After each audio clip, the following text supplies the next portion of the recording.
সবাইকে আমন্ত্রণ Clemon beyond the গ্যালারিতে। আপনাদের সঙ্গে রয়েছে আমি আরিফুল ইসলাম। আজকের আলোচনার বিষয় বাংলাদেশের অলিম্পিক স্বপ্ন এবং বাস্তবতা। আমাদের সঙ্গে দুজন অতিথি রয়েছেন দুলাল মাহমুদ, সম্পাদক ক্রীড়া জগৎ, রয়েছেন ক্রীড়া সাংবাদিক সেকান্দার আলী সমকালের। দর্শক যুক্ত হতে পারেন আপনিও স্ক্রিনে দেখানো নাম্বারে, যে কোনো প্রশ্ন কিংবা মতামত জানাতে পারেন। সেকান্দার ভাই এবং দুলাল মাহমুদ, অলিম্পিক চলছে, কেমন উপভোগ করছেন? অলিম্পিক তো উপভোগেরই বিষয়। এখানে মানে গ্রেটেস্ট শো অন আর্থ, বিশ্বের সমস্ত দেশ এখানে অংশ নেয় বিভিন্ন ইভেন্টে। মানে এটা তো বলা যায় একটা শুধু মানে একটা খেলা না, এটা একটা মানে নানান সাংস্কৃতিক একটা এটার ব্যাপারে আছে। বিভিন্ন দেশের সংস্কৃতি দেখতে পারি, বিভিন্ন দেশকে দেখতে পারি, বিভিন্ন দেশের আমরা তো সব দেশকে জানি না, কিন্তু এখানে যখন ওই মার্চ পাস্টে যখন সব দেশগুলো অংশ নেয়, আমরা তাদেরকে তাদের মানে জীবনযাপন, তাদের পোশাক আশাক, তাদের সমস্ত কিছু, এর বাইরে তো খেলাধুলার সর্বোচ্চ আসর এটা। সমস্ত খেলার সেরা ক্রীড়াবিদরা এখানে থাকেন, সেটা তো একটা ডেফিনেটলি এটা একটা মানে অবিশ্বাস্য একটা ব্যাপার। অলিম্পিক মানে একটা বিশাল কিছু, সেটা আমরা এই 4 বছর পর দেখি, দেখে নিজের আফসোসও হয়। অন্য দেশকে দেখি, আমাদের দেশকে শুধু মার্চ পাস্টে দেখি, আর কোনো অন্য ক্ষেত্রে দেখি না। এটা একটা এক ধরনের কষ্টও লাগে। জি, পদক তালিকায় যদি দেখি এখন পর্যন্ত জাপান তৃতীয় দিন শেষে ভালো অবস্থানে রয়েছে। তারা 4টি স্বর্ণ জয় করেছে। অস্ট্রেলিয়া তারা 4টি স্বর্ণ জয় করেছে। এই যে এশিয়ার দল জাপান তৃতীয় দিন শেষে এত ভালো অবস্থানে, কিভাবে দেখছেন?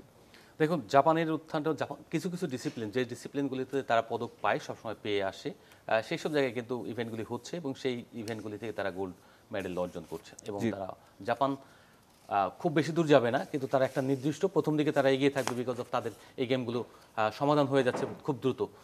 আর পরবর্তীতে দেখবেন আপনারা অন্য দেশগুলো যারা রয়েছে, অস্ট্রেলিয়া কিছু ইভেন্টে, সুইমিং, তারপরে কিছু শুটিংয়ে, তারা এইসব জায়গায় আধিপত্য দেখাবে বা ভালো করবে। কিন্তু আলটিমেট অ্যাচিভমেন্ট যেটা পদক তালিকার শীর্ষে দেখবেন, সেটা হলো চায়না আর যাবে আমেরিকা। এই অন্য দেশগুলির মধ্যে কিন্তু ওইরকম বড় তালিকা পাবেন না যে তারা 50টা 60টা এরকম গোল্ড মেডেল জিতবে বা 30টা 40টা জিতবে, এরকম 10টা 8টা 4টা 5টা এরকম করে থাকবে। সব কিছু মিলিয়ে আমার কাছে মনে হচ্ছে জাপান যদি পারে, জাপানে যে আমরা বলি যে আমাদের শারীরিক সক্ষমতায় বা অন্য নানা বিষয় নিয়ে প্রশ্ন তুলি যে আমাদের এইসব সক্ষমতা নাই, অমুক নাই তমুক নাই, কিন্তু জাপানের লোক তো আমাদের চেয়ে খুব বেশি শারীরিকভাবে কর্মঠ বা সক্ষম না। আমরা যদি মানে জাপানিরা পারলে আমরা কেন পারবো না? কথা কি তাই নয়? আপনার ব্রাজিলের লোকরা যদি ফুটবল খেলতে পারে, আমরা কেন পারবো না? Same thing, it's depends on how you preparing yourself, making yourself. একটা নেশন কীভাবে বিল্ড আপ হলো, স্পোর্টস নেশন হিসেবে কীভাবে তৈরি হলো, সেটা ইম্পর্টেন্ট। ইন্ডিয়া এক সময় পারতো না, ইন্ডিয়া ছিল অলিম্পিকে তাদের কোনো ওইরকম সাফল্যই ছিল না। সেই ইন্ডিয়া এখন গোল্ড মেডেল জিতে, শুটিংয়ে জিতে, শুটিংয়ে আমরা ওদের চেয়ে এগিয়ে গিয়েছিলাম একটা সময়। আপনার সেই শুটিং থেকে তারা এখন অলিম্পিক থেকে পদক নিয়ে আসে, এইবার অর্জন করছে অলরেডি। তাদের ফার্স্ট পদকও কিন্তু একটা শুটিং থেকে এসছে। জি, দুলাল মাহমুদ, আমি জানতে চাই যে জয় নয় অংশগ্রহণই বড়, বাংলাদেশ কি এখনো ওই তত্ত্বে বিশ্বাসী, মানে অলিম্পিকে তাদের অংশগ্রহণটা কি এমনই? না, এটা খুবই দুঃখজনক। প্রায় 53 বছর হয়ে গেছে আমাদের দেশ, আমরা এখনো অলিম্পিকে কোনো পদক পাইনি। মানে আমাদের আসলে না পাওয়ার একটা কারণ হলো আমাদের টার্গেট হলো এসএ গেমস। আচ্ছা, এর বেশি আমরা টার্গেট করিনি। আপনার যদি টার্গেটই থাকে এসএ গেমস, আপনি অলিম্পিকে কিভাবে পদক পাবেন? মানে আমাদের সমস্ত যারা খেলোয়াড় বা ফেডারেশন যারা আছে, এদের সারা বছরের আমরা তো এদের সাথে মিশিয়ে দেখি, এরা কিন্তু এসএ গেমসটাকে টার্গেট ধরে সবসময়। এশিয়ান গেমসও না, অলিম্পিকও না। এশিয়ান গেমসও তো আমরা ঘটনাচক্রে হয়তো ওই পদক পেয়েছি ক্রিকেটে, বক্সিংয়ে আর কাবাডিতে। কাবাডিতে আমরা একসময় পেতাম, কিন্তু এখন তো কাবাডিও পাচ্ছি না। একসময় কাবাডিতে আমরা রূপা পেতাম, এখন ব্রোঞ্জে আসছি, তাও গতবার পাইনি, তার আগেও পাইনি। এবং বক্সিংয়ে এই অলিম্পিকটা বলা যায় ইন্ডিভিজুয়াল গেমসের পারফরমেন্স, দলীয় খেলা আছে, এখানে পদকটা বেশি ইন্ডিভিজুয়াল গেমস। সেই ইন্ডিভিজুয়াল গেমসে মানে আমাদের সেই সাফল্যগুলো আসছে না। আমাদের বক্সার মোশাররফ হোসেন এশিয়ান গেমসে একটা মতো পদক পাইছে আজ থেকে প্রায় 38 বছর আগে। মানে সব জায়গায় দেখা যাচ্ছে মানে আমাদের এশিয়ান গেমসে যেটুকু পেয়েছি, ক্রিকেটের বদলতে একটা স্বর্ণ পেয়েছি, এছাড়া কাবাডির বদলে রৌপ্য পেয়েছি, কিন্তু এখন আস্তে আস্তে অস্তমিত হচ্ছে। সেখানেও পদকের মানে গতবার বোধহয় একটা ব্রোঞ্জ পেয়েছি মহিলাদের ক্রিকেটে। মানে এই অবস্থায় ঠেকছে। আমি বললাম না, আমাদের তো মানে আমাদের তো টার্গেট এশিয়ান গেমসও না, অলিম্পিক তো পরে দূরের কথা। আপনি যদি এসএ গেমসে আপনার টার্গেট রাখেন, আপনি এর বেশি দূর যাইতে পারবেন না। আপনাকে যেতে হবে, আপনাকে টার্গেট করতে হবে যে আমি অলিম্পিকে যাব বা মানে এশিয়ান গেমসে যাব, সেই অনুযায়ী আপনাকে এগিয়ে যেতে হবে। 156টা দেশ এই পর্যন্ত অলিম্পিকে পদক পেয়েছে, বাংলাদেশের নাম নাই। এবং এটাও দুঃখজনক যে সবচেয়ে জনবহুল দেশগুলোর মধ্যে বাংলাদেশ কোনো পদক পায়নি। রাইট। এটা মানে সব মিলে একটা কষ্টদায়ক যে আমরা এই যে অলিম্পিক দেখে, আপনি প্রথমে বললেন যে কেমন লাগে, ভালো লাগে, কিন্তু যখন বাংলাদেশকে দেখি না তখন খুবই কষ্ট হয়। মানে আমরা প্রত্যেকবার মানে আমাদের আশা কেন করব, কারণ আমাদের ক্রীড়াবিদরাই ওখানে অংশগ্রহণের জন্য অংশ নেন, তারা যে পদক পাবে তারা নিজেরাও বিশ্বাস করেন না। অন্য সবাই অংশগ্রহণ করে বাংলাদেশ, সেখান থেকে যদি বলি যে অষ্টম বৃহত্তম দেশ জনসংখ্যার দিক থেকে, সেখানে কোনো সাফল্য নেই। জনসংখ্যা দিয়ে যে সাফল্য হবে এমনটা আবার কথা না, বাট দেন এগেন দায়টা আপনি কার দেখেন? পলিসির। বাংলাদেশের স্পোর্টস ম্যানেজমেন্টে যারা রয়েছেন তাদের যে পলিসি, সেই পলিসি হলো বাংলাদেশকে সবসময় পিছিয়ে রাখে। আপনি স্পোর্টসটাকে শুধুমাত্র ঢাকায় কক্ষিগত করে রেখে দিয়েছেন। আপনারা যে স্পোর্টসম্যান তুলে আনতে হয়, নানা রকমের প্রোগ্রাম নিতে হয়, মানে সেই প্রোগ্রামগুলোকে সঠিকভাবে বাস্তবায়ন করতে হয়, সেই উদ্যোগটাই নাই, সেই গেম মানে নকশাটাই নাই। যে নকশাটা থাকবে সেই নকশাতে কোথা থেকে আপনি পঞ্চগড় থেকে কেউ যদি ভালো হয় বা ঠাকুরগাঁও থেকে যদি কেউ ভালো হয়, সেখান থেকে তুলে এনে সে তাদেরকে প্রপার এডুকেশন এবং প্রশিক্ষণ দেওয়ার যে নিয়ম, সেটা কোনোভাবেই মানা হয় না। সবচেয়ে বড় ব্যাপার যেটা হলো, একটা সময় স্পোর্টস হতো স্কুলে, আপনার 30 বছর আগে স্পোর্টস হতো স্কুলে, ভালো স্পোর্টস হতো। আপনার উপজেলার মধ্যে এক স্কুল থেকে আরেক স্কুল খেলতে যেত বিভিন্ন রকমের, এখনও হয়, কিন্তু সেই স্কুলের স্পোর্টস না, জাস্ট এমনি বার্ষিক যে প্রতিযোগিতা হয় ওইরকম একটা মানসিকতা থাকে। কিন্তু আগে ধরেন যেসব প্লেয়ার আসতো ওই সময়, কিন্তু ওই সময় দক্ষিণ এশিয়াতে কিন্তু একটু ডমিনেটিং ছিল বাংলাদেশের। আপনি সাঁতারে দেখেন মোশাররফ সাহেব, কিংবা অ্যাথলেটিক্সে যে শাহ আলম ভাইয়ের কথা চিন্তা করেন, ওই সময়টা ছিল। তারপরে বিমল চন্দ্র তরফদাররা আসলো বিকেএসপির সুবাদে, এদিকে কারার মেজানরা আসলো। এরপরে কিন্তু আর ওইরকম নাই যে বাংলাদেশকে দক্ষিণ এশিয়ার মধ্যেও একটা জায়গায় নিয়ে যাবে। আমরা ডাউন হতে হতে হতে মাঝখানে এই যে মার্শাল আর্ট ইভেন্টগুলিতে আমরা 2-1টা পদক জিতেছি, কিন্তু আলটিমেটলি আমরা এখন ব্যাকফুটেড নেশন। স্পোর্টসের যেটা করা উচিত, ইনভেস্টমেন্ট এবং স্পন্সর ওরিয়েন্টেড, মানে যে প্রোগ্রামগুলি দেওয়া উচিত, স্পোর্টসম্যানদের পয়সা দেওয়া উচিত, স্পোর্টসম্যানদের বেতন কাঠামোর মধ্যে নিয়ে আসা উচিত, জব নিশ্চয়তা দেওয়া উচিত, এবং তাহলেই দেখবেন সেটা ডেভেলপ করবে। যতদিন পর্যন্ত আপনি এই সিস্টেমে না যাবেন, শুধুমাত্র যে পেটে ভাতে আনা আনসারে কেউ একটা চাকরি পাবে 10,000 টাকা বেতনে, দ্যাট ইজ কম। আপনি এখন গার্মেন্টস শ্রমিকরাও 14-15 হাজার টাকা বেতন পায়। আপনি একজন স্পোর্টসম্যানকে 10,000 টাকা বেতন দিয়ে পালতে চাইবেন, সেটার দিন আর নাই। এক্স্যাক্টলি। আমরা দর্শকের কাছে যেতে চাই। একজন দর্শক রয়েছেন আমাদের সঙ্গে। দর্শক, আপনার নাম পরিচয় জানিয়ে প্রশ্ন কিংবা মতামত জানাতে পারেন। ওয়ালাইকুম আসসালাম। জি আসসালামু আলাইকুম। জি, ওয়ালাইকুম আসসালাম, বলুন।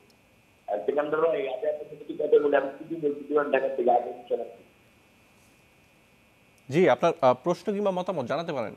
হ্যাঁ, সিকান্দার ভাই কিছু কথা বলি। জি, সিকান্দার ভাই, আপনার সঙ্গে কথা জি। বলবেন। সিকান্দার ভাই কেমন আছেন? ভালো আছি, আপনি কেমন আছেন? হ্যাঁ, আমি দিওয়ান ঢাকা থেকে কিছু বলছি, আগে শোনাচ্ছি। আচ্ছা, হ্যালো। হ্যালো, শুনতে পাচ্ছি, বলুন। হ্যাঁ, আমার প্রশ্ন সিকান্দার ভাইয়ের কাছে প্রশ্ন করি। জি বলুন। দেখা জি, আপনার প্রশ্নটি করুন। আমার প্রশ্ন হলো, আমি তো ইসলামে প্রায় যাই, বিভিন্ন জায়গায় ঘোরাতে ইসলামের যত ইভেন্ট গুলো এগুলো সব টালা মারাই থাকে, এগুলো কিন্তু খুব একটা খেলাধুলা হয় না। খেলা দেখতে গেলে জি, জি। জি, আমরা বুঝতে পেরেছি। মানে উনি বলছিলেন যে ফেডারেশনগুলোর উদাসীনতার কথা, ঠিকঠাক চালানো হয় না। কি কি সমস্যা আর ধরা পড়ে ফেডারেশনগুলো? ফেডারেশনগুলোতে কি কি সমস্যা ধরা পড়ে? প্রথমত আপনার এই যে সংগঠক যারা রয়েছেন এখানে, আপনি দেখবেন এখানে প্রত্যেকটা ফেডারেশন, ম্যাক্সিমাম ফেডারেশন, সবগুলিতে না, প্রফেশনাল কোনো অবকাঠামো নাই, এখানে প্রফেশনাল কোনো বডি নাই।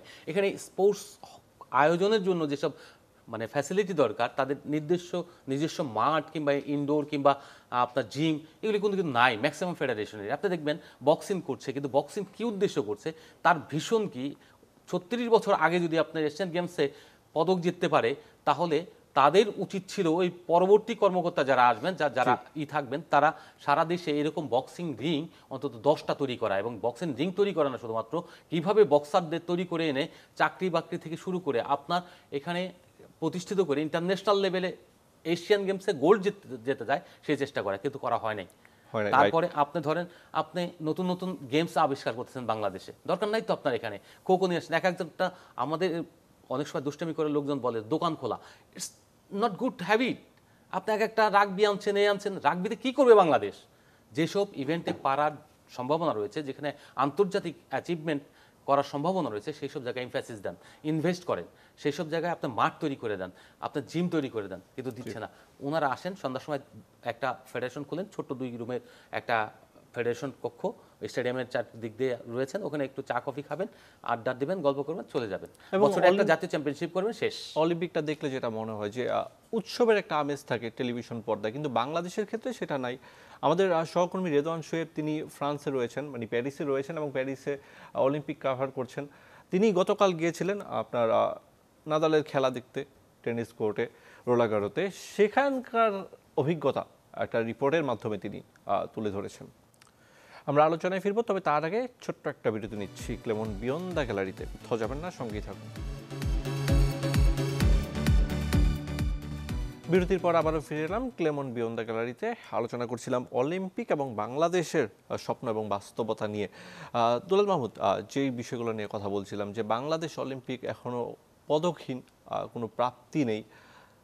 বলছিলাম যে আর্থিক সংকট, আপনি কি এটাও দেখেন যে যারা যারা আসবে পরবর্তী প্রজন্ম, তারাও এখানে থেকে মুখ ফিরিয়ে নিচ্ছে, আগ্রহ কম? না, এটা একটা কারণ আছে। যে প্রথম কথা হলো যে মানে আমাদের আসলে কোনো টার্গেট নেই। আমাদের প্রায় 50টার মতন ফেডারেশন বা অ্যাসোসিয়েশন। আমরা জানি যে আমাদের স্পোর্টসের বাজেট কিন্তু খুব সীমিত। তা আপনি ওই টাকাকে যদি ডিস্ট্রিবিউশন করে দেন, টাকাটা কমে যাবে।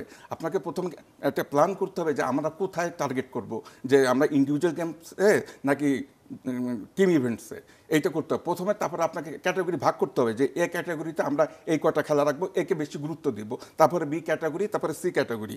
এ ক্যাটাগরিতে যারা থাকবে ওরা যখন যে ভালো করবে, ওরা তো ভালো তো করলোই, যারা খারাপ করবে বি ক্যাটাগরিতে নেমে আসবে। বি ক্যাটাগরি থেকে আবার ভালো করলে এ ক্যাটাগরিতে। আপনাকে প্রথমে তো নির্ধারণ করতে হবে যে আমি এই খেলাগুলোর যেই খেলাতে সম্ভাবনা আছে সেই খেলাগুলোকে নির্ধারণ করে সেইখানে মানে বাজেট বৃদ্ধি করতে হবে।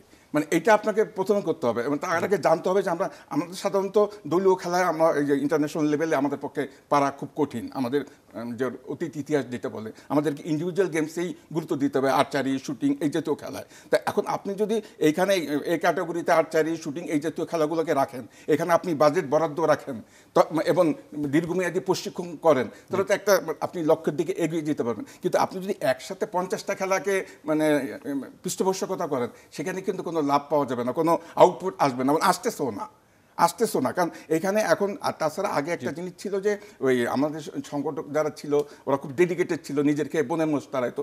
এখন কিন্তু ইদানিং সেই জিনিসটা দেখা যাচ্ছে না। সংগঠকদের মধ্যে কেমন জানি সেই আগ্রহটা নাই, মানে কোনো আমি একটা সেক্রেটারি বা আমি একটা পদ পেয়েছি, এটাই তাদের কাছে গুরুত্বপূর্ণ। সেকেন্দার ভাই, খুব ছোট্ট করে জানতে চাই, ক্রিকেটটা কি মূল ফোকাস, এই জন্য বাকি গেমসগুলোর এত উন্নতি হচ্ছে না? মোটেও না, ক্রিকেট মূল ফোকাসে না, ফোকাসে চলে এসছে বিকজ অফ অন্য গেমগুলো যখন কিছু পারছে না, তখন হলো ক্রিকেটটা মূল ফোকাসে চলে এসেছে। আজকে যদি আপনার ফুটবল এশিয়ান লেভেলে থাকতো, তাহলে দেখতেন ফুটবলে সবাই আমরা ছুটতাম। ফুটবল দেখা হলো পৃথিবীর সবচেয়ে আনন্দদায়ক। আর তার চেয়ে বড় ব্যাপার, অন্য খেলা যদি বলেন, ইভেন সাঁতারও ভালো করতো, তখন আমরা সাঁতারদেরকে সাপোর্ট দিতাম। কিংবা অ্যাথলেট হতো, তাহলে অ্যাথলেটিক্স 100 মিটার দেখার জন্য পুরো স্টেডিয়াম ভরে যায়। আমি এশিয়ান গেমসে কাভার করার সময় আমি দেখেছি যে কীভাবে মানুষ ছুটে আসে, মানে এত দামের টিকিট ওইগুলি কিনে আসে। তার মানে হচ্ছে যে আপনি অন্য খেলাগুলোকে এমফাসিস না দিতে দিতে তারা ডেড হয়ে যাচ্ছে। ওই যে বললাম, একসময় অফিসার র্যাঙ্কে চাকরি পেত বিভিন্ন প্রতিষ্ঠানে, বঙ্গবন্ধু এটা করে গিয়েছিলেন। সেই বঙ্গবন্ধুর আদর্শ থেকে সরে গিয়ে এখন এমন হওয়া হয়েছে যে সৈনিক ছাড়া, হাবিলদার ছাড়া বা এইগুলি ছাড়া, তবু তো 3 বাহিনীতে আপনার কিছু মানে নন কমিশন অফিসার হতে পারে এরা, কিন্তু অন্য যেগুলি রয়েছে আনসার কিংবা আপনার পুলিশের যে কি রয়েছে, এটা তো একদম সোলজার করে রাখে। তো সবাই কি স্পোর্টসম্যান সোলজার হওয়ার জন্য আসবে? নিশ্চয়ই না। সো আপনি যেটা বলেন, ক্রিকেট তো ঠিক আছে, শুধুমাত্র আইসিসি অর্থায়ন করে বলে, আইসিসির অর্থায়ন না থাকলে ক্রিকেটও থাকে। একদম প্রশ্নের পিঠে আসলে অনেক প্রশ্ন জমা হয়েছে। আপনাদের দুজনকে অসংখ্য ধন্যবাদ আমাদেরকে সময় দেওয়ার জন্য। ক্লেমন বিয়ন্ড দ্য গ্যালারিতে আজকের মতো বিদায় নিচ্ছি।